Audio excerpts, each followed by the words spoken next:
Bonjour et bienvenue à tous sur cet épisode débat de Dragon Ball Z. Je suis Gabriel Bloom et je vais réaliser notre toute première vidéo aujourd'hui.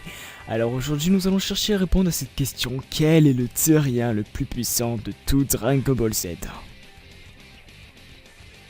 Alors je sais que c'est une question qui est souvent demandée, c'est pourquoi je vais chercher à y répondre. Alors néanmoins je sais que Oob est certainement le plus fort, mais je ne vais pas le considérer dans ce classement car pour moi ce n'est pas un pur terrien étant donné qu'il tire sa force du démon Buu. Alors tout d'abord je vais vous mettre en situation les plus puissants guerriers d'origine terrienne qui sont au nombre fabuleux de 3. C'est-à-dire Yamcha, Tenshinhan et Krillin. Je pense qu'on est tous d'accord pour dire que Yamcha n'est pas du tout le plus puissant. Son niveau est beaucoup trop inférieur à celui des deux autres, notamment dû au fait qu'il n'a quasiment aucune volonté de progresser.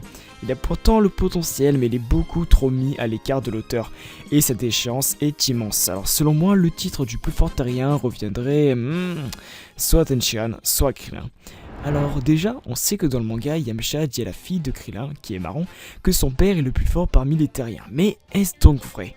Alors beaucoup d'entre vous disent que c'est Tenshinhan le plus fort, mais je vais essayer de vous prouver le contraire. Alors même si je sais que Tenshinhan a maîtrisé celle seconde forme et arrêté l'attaque de Buu, c'est je pense tout simplement dû au fait qu'il a une bonne technique qui est le Kiko, mais pas forcément une bonne attaque. On peut notamment voir durant le 22e Takashi Budokai que cette technique est facilement esquivée par Goku enfant quand même.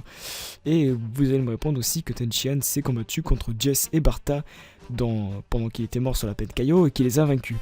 Mais je vais vous rappeler quand même que le roi Amna n'est pas fou, il a réduit leur force pour qu'ils soient encore maîtrisables en enfer, ce qui veut dire que le commando Gayu était moins fort qu'il ne l'était.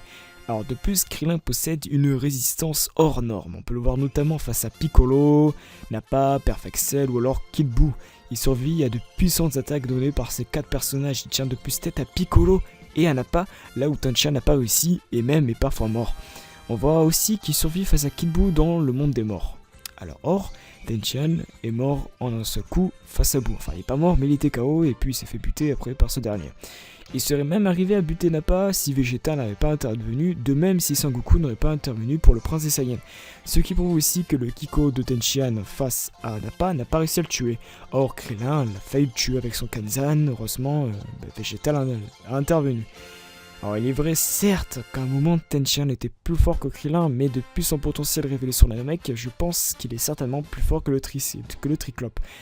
Il est juste aussi de dire que Krillin s'est moins entraîné que Tenshinhan, mais ils n'ont pas eu les mêmes compagnons de combat.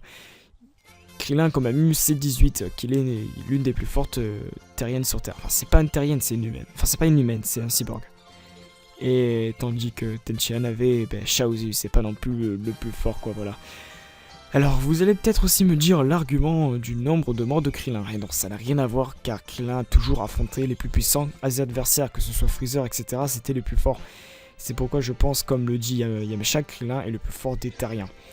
Alors je tiens aussi à rappeler pour ceux qui disent que Tenshinhan n'est pas un terrien car il possède 3 yeux, laissez-moi vous rappeler que Krillin n'a pas de nez. De même pour C17 et C18, ce ne sont pas des humains à franchement parler. Pour moi ce sont des cyborgs, ils n'ont jamais été rendus humains, ils ont juste, comment dire, le dragon leur a juste enlevé les bombes qui étaient implantées dans leur corps. Donc voilà, c'est tout pour cette vidéo. Donc je vais réaliser un petit classement mettant en ordre les plus puissants des terriens. Et donc voilà, c'est ici que se marque la fin de cette vidéo. J'espère qu'elle vous aura plu. Likez si vous avez aimé la vidéo, donnez-moi votre avis. Et surtout, n'hésitez pas à vous abonner. Allez, à la prochaine. Ciao, ciao les gars.